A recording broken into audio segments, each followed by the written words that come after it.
ప్రకాశం జిల్లా గిద్దలూరులో జనసేనాని ఎన్నికల ప్రచారంలో గర్జించారు. ప్రకాశం జిల్లా వరప్రధాయిని వెలుగొండ ప్రాజెక్టు పూర్తి చేసే బాధ్యత కూటమి ప్రభుత్వానిదేనన్నారు. ప్రాజెక్టు పూర్తి చేసి ఎన్నికలకు వెళ్తానన్న జగన్ ఖాళీ సొరంగాలు ప్రారంభించాడు.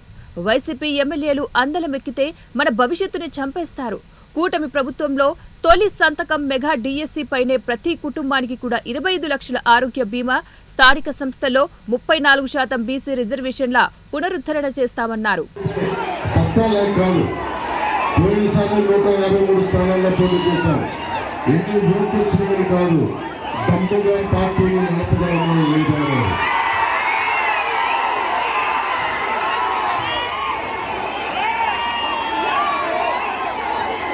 స్థానికంగా ప్రతి పోలీస్ వారిని కూడా వైసీపీ కార్యకర్తలను మార్చేశారు అని చెప్పి అందరూ భయపడతా ఉన్న ఒకటే మాట ఇస్తున్నాం.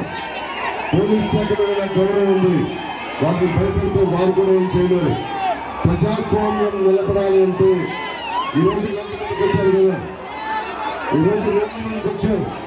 ఈ దమ్మే, ఈ ధైర్యమే జగన్కి, వైసీపీ నాయకుడికి